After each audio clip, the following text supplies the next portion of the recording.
إن الحمد لله والصلاة والسلام على رسول الله أما بعد فأعوذ بالله من الشيطان الرجيم بسم الله الرحمن الرحيم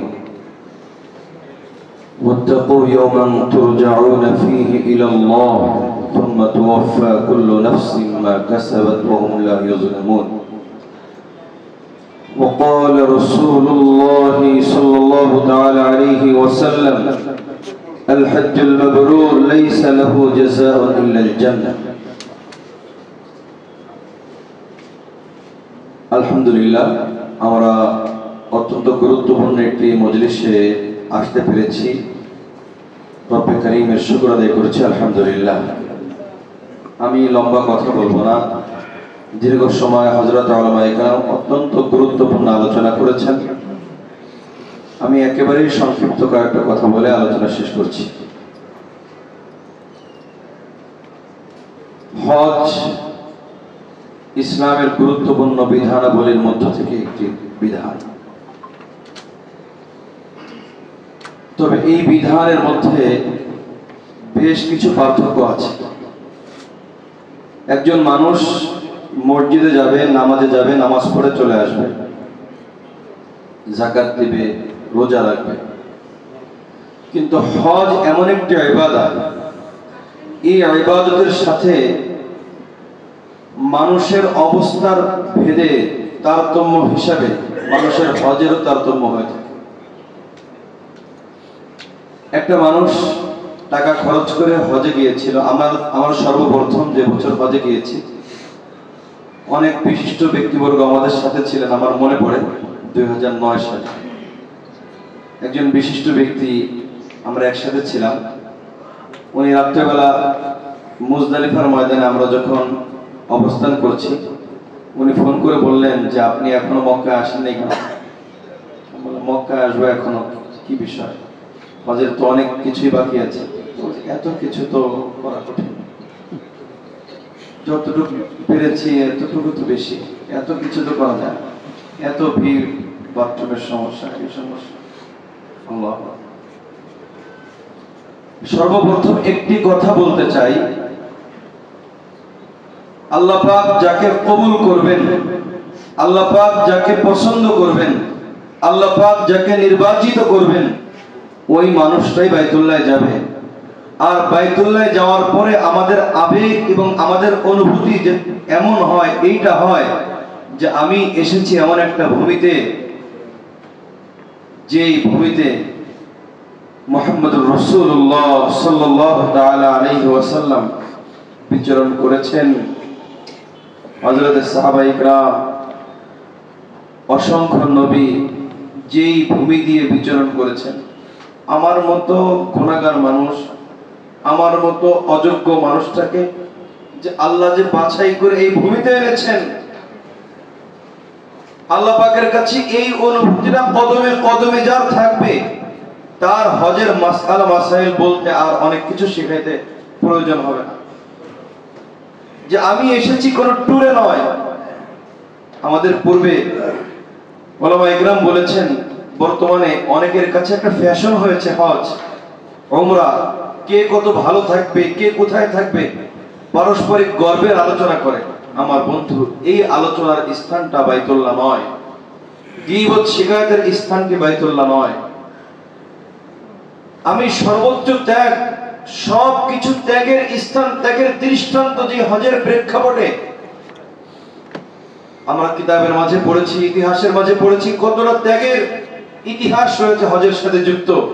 আমি সেখানে যে যদি আরাম আয়েশ বিলাসিতার কম্পিটিশনে নেমে যাই, তাহলে আমার হজ আর কেমনটা হবে? এই পর্বটাই বাদ। বরং আমাকে একটা আবেগ নিয়ে যেতে হবে। আমি এসেছি, আমি জুয়ুফুর রহমান, আমি আল্লাহ পাকের মেহমান হয়ে এসেছি। রব্বুল আলামিনের সাথে সম্পর্ক, সর্বোচ্চ পর্যায়ের সম্পর্ক করেই দেশে ফিরে যাব।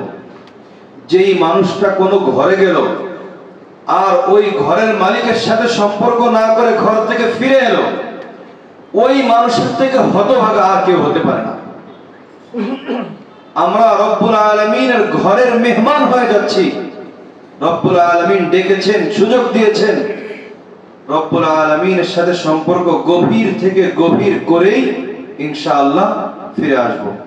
হাদিস শরীফ পাঠ করেছি, উলামায়ে কেরাম পাঠ করেছেন, যে ব্যক্তি হজ করবে, হজ করার পরে বিগত জীবনের সমস্ত গুনাহ খাতাগুলো রব্বুল আলামিন ক্ষমা করে দিবেন। সুবহানাল্লাহ। তো আমার হজ পূর্ববর্তী সমস্ত অধ্যায়টা যাতে হজের পরে শেষ হয়ে যায়, অর্থাৎ যত ধরনের পাপাচার ছিল, যত ধরনের গুনাহ ছিল, যত ধরনের খারাপ অভ্যাস ছিল, সব কিছুই যাতে আমি হজের পরে আমি ছেড়ে দেই, তখনই আমার হজ মকবুল হয়েছে, কবুল হয়েছে। আমি হাদিস শরীফ পাঠ করেছি, আল হজ্জুল মাবরুর লাইসা লাহু জাযাউন ইল্লাল জান্নাহ। হজ্জে মকবুল তার প্রতিদান হলো শুধুই জান্নাত। হযরত মুহাদ্দিসিন ইকরাম এই হাদিসের ব্যাখ্যায় বলেছেন, হজ্জে মকবুলের নিদর্শন কি? সকলেই তো দাবি করে আমি হজ্জে মকবুল করে এসেছি, সকলেই তো বলে আমি হজ্জে মাবরুর করে এসেছি, তাহলে হজ্জে মাবরুরের নিদর্শনটা কি? আল্লাহু আকবার। বুজুর্গানে দ্বীন বলেছেন, মুহাদ্দিসিন ইকরাম বলেছেন, হজ্জে মাবরুরের নিদর্শনের অনেক নিদর্শন আছে, তার মধ্যে অন্যতম নিদর্শন হলো হজের পরবর্তীতে হজকারী ব্যক্তি তার জীবনটাকেই পরিবর্তন করে ফেলবে। যেই সমস্ত কুপথে, নাফরমানির পথে, জাহান্নামের পথে যার যতটুকুই অভ্যাস ছিল, এটা সম্পূর্ণ গুটিয়ে শেষ করে শুধুই মাত্র সে আল্লাহর দিকে ছুটতে শুরু করবে, তখনই বোঝা যাবে আল্লাহু আকবার, আমার হজ মনে হয় আল্লাহ পাকের কাছে কবুল হয়েছে। আমাদের সমাজে অনেক গলিতে গলিতে কিছু হাজী সাহেব আছে, যাদেরকে হাজিও বলে, পাজিও বলে, আছে না? তো অনেক কষ্টের সাথে বলতে হয়, যেই মানুষটাকে আল্লাহ পাক বাইতুল্লাহ নিলেন, নিজের ঘরটা দেখিয়ে আনলেন, আল্লাহু আকবার, সেই মানুষটার কতটা পরিবর্তন হওয়া দরকার যে আল্লাহ আপনি এনেছেন, আপনি সুযোগ দিয়েছেন। তো আমি মাসাইলের দিকে মূলত যাব না, আমি শুধু একটা কথাই বলতে চাই, আমার হজ যাতে আমার জীবনটাকে পরিবর্তন করে দেয়, আমার হজটা যাতে রব্বুল আলামিন মেহমান করে নিয়েছেন, সেই রব্বুল আলামিনের দিকে ধাবিত হওয়ার জন্য আমি যাতে পরিপূর্ণভাবে প্রস্তুতি গ্রহণ করি। আল্লাহ পাক আমাদের সকলকে তৌফিক দান করেন। যার যে ধরনের যা কিছু ভিন্ন জগতের অভ্যাস ছিল, হজ করার পরে আমি যাতে পাক্কা এই কথাটা স্মরণ করে আমি গিয়েছি কোথায়? বাইতুল্লাহ গিয়েছি। যেই জবান, যেই মুখ দিয়ে আমি হজরে আসওয়াদ স্পর্শ করেছি, সেই জবান দিয়ে মৃত্যু পর্যন্ত আর একটা বাজে কথা, একটা মিথ্যা কথা, একটা অশ্লীল কথা কোনোদিন বলবো না। এরকম ভাবে প্রত্যেকটা কাজ যদি আমি পরিবর্তন করে ফেলি, ইনশাআল্লাহ আমার হজ সুন্দর হজ হবে। আমি যদি ইচ্ছা করি, আমি যদি পূর্ব পরিকল্পনা করি, আল্লাহ পাকের কাছে দোয়া করি, ইনশাআল্লাহ অবশ্যই আল্লাহ পাক আমাদের দোয়া কবুল করবেন। দোয়া কবুলের জায়গাই তো হজ। প্রত্যেকটা ঘাটিতে ঘাটিতে দোয়া কবুলের বিভিন্ন স্থান রয়েছে। আমাদের হাজী সাহেবগণ এতটা অস্থির হয়ে যান বাইতুল্লাহ যে কিছু কিছু হাজী সাহেবগণ মনে হয় ট্যুর করতে এসেছেন, মার্কেট করতে এসেছেন, কে কত কেনাকাটা করবে, কার জন্য কি ক্রয় করবে, এই কাজের জন্য বাইতুল্লাহ যেতে হয় না। যা কিছু সৌদি আরবে পাওয়া যায়, এখন সবকিছুই আমাদের দেশ বাংলাদেশেই পাওয়া যায়। সবকিছু, এমন কোন জিনিস নেই যেই জিনিসটা বাংলাদেশে পাওয়া যায় না। আমার কেনাকাটার জন্য বাইতুল্লাহ যাওয়ার কোনো প্রয়োজন নেই। আমার যেই জিনিসের জন্য আমি বাইতুল্লাহ যাব, সেটা হলো আল্লাহ পাকের সাথে সম্পর্ক গভীর থেকে গভীর করার জন্য আমি বাইতুল্লাহ যাব। আল্লাহ পাক যেন হজের এই তাৎপর্য বুঝে রব্বুল আলামিনের সাথে আমাদের সম্পর্ক গভীর থেকে গভীর করার তৌফিক দান করুন। মাসাইল সম্পর্কে কয়েকটা বিষয় আমি আলোচনা করতে চাই। আমার পূর্বেও উলামায়ে কেরাম বলেছেন, বিশেষ করে কয়েকটা জায়গায় হাজী সাহেবগণ বড় ভুল করে থাকেন, খুব বেশি ভুল করে থাকেন, কিছু আবেগে, কিছু মানুষের দেখা দেখিতে। একটা কথা মনে রাখতে হবে, বাইতুল্লাহ শুধু বাংলাদেশের থেকে কিছু হাজী সাহেব যান, বিষয়টা কিন্তু এমন না। গোটা বিশ্ব থেকে বহু ধরনের মানুষ যান, অনেক মাযহাবের মানুষ যান, অনেক মতবাদের মানুষ যান। আমি এই দেশে যা ছিলাম, আমি যেই কাজগুলো করতাম, সেই দেশে যে অন্য কিছু দেখে অন্য কিছু যখনই আমল করা শুরু করে দিব, তখনই কিন্তু ঝামেলা শুরু হবে। হাদিসের মধ্যে এসেছে আল হাজ্জু আল আরাফা, আল হাজ্জু আল আরাফা। অথচ হাদিসের মূল হলো, হজের মূল হলো আরাফা। আরাফার ময়দানে দোয়া কবুল হয়। হাজী সাহেবদের চোখের পানিতে যেখানে একটা অন্যরকম আবেগ অনুভূতি হওয়ার কথা, আমরা দেখলাম আরাফার ময়দানে হাতা গোছাগুছি শুরু হয়ে গেল। আরে ভাই কি সমস্যা? হুজুর জোহরের নামাজ কয় রাকাত পড়বো, ওরা এটা বলে, এরা এটা বলে, এদেরকে ছেড়ে দেওয়া যাবে না, আরাফার ময়দান থেকে যেতে দেব না। আল্লাহু আকবার। এই করার জন্য টাকা খরচ করে বাইতুল্লাহ যেতে হয়? নাউজুবিল্লাহ। আমি এখানে যাচ্ছিলাম, দেশে যাচ্ছিলাম, সেখানে যে তাই থাকবো, অর্থাৎ আমি যা অনুসরণ, এই জন্য বলছি অনেকে অনেক ধরনের অনুসরণ করে থাকেন, বিভিন্ন ইমামের অনুসরণ করে থাকেন। আমি যদি এখন বলি সকল ইমাম আবু হানিফা রাহমাতুল্লাহ অনুসরণ করেন, এটা তো আপনি আগে থেকে অভ্যস্ত নন। আপনি যে যাকে অনুসরণ করছেন আপনার সেটাই কথাটাকে মাথায় রাখতে হবে। আপনি বাইতুল্লাহে যে হঠাৎ করে দেখলেন কেউ আমিন বলছে, আপনি চিৎকার করে আমিন বলতে শুরু করলেন, কেউ নামাজ এভাবে পড়ছে সেভাবে পড়ছে, দেশে এসে একটা হট্টগোল সৃষ্টি করলেন, এইগুলোর জন্য বাইতুল্লাহ যাওয়া না। বাইতুল্লাহ যেতে হবে অবশ্যই আমার জীবনটা পরিবর্তন করতে, কিছু আল্লাহ পাকের সাথে সম্পর্ক স্থাপন করতে। আরাফার ময়দান গ্যাঞ্জামের ময়দান না, আরাফার ময়দান আল্লাহ পাকের কাছে কান্নাকাটি করে দোয়া করার ময়দান। এবং মাগরিবের একটা মুহূর্ত আগ পর্যন্ত আরাফার ময়দান যাতে আমরা ত্যাগ না করি। অনেক হাজী সাহেব কিন্তু এখানে অনেক ভুল করেন, দেখেন যে অনেক মানুষ চলে যাচ্ছে, হুজুর আপনি কি করেন, এখনো গেলেন না, সময় চলে গেল, গাড়ি পাবো না পরে, ইত্যাদি ইত্যাদি কথা বলে এখানে কিন্তু আমার হজটা অনেক বেশি ক্ষতিগ্রস্ত হচ্ছে। সব থেকে আরেকটা বেশি ক্ষতিগ্রস্ত হচ্ছে মুজদালিফার ময়দানে। মুজদালিফার ময়দানে রাত্র থেকেছে, কে কার আগে কঙ্কর নিক্ষেপ করবে ফজরের আগ থেকে মিনার ময়দানে যেতে শুরু করে।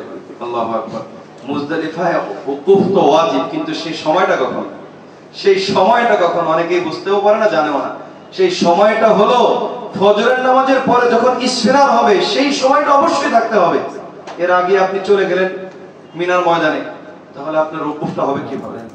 আমি সকলের জন্য দোয়া করছি এবং জিয়ুফুর রহমান আপনাদের কাছেও বিশেষ করে দোয়া চাচ্ছি, আল্লাহ পাক যেন আমাদেরকেও বারবার ওই বাইতুল্লাহ যাওয়ার তৌফিক দান করেন।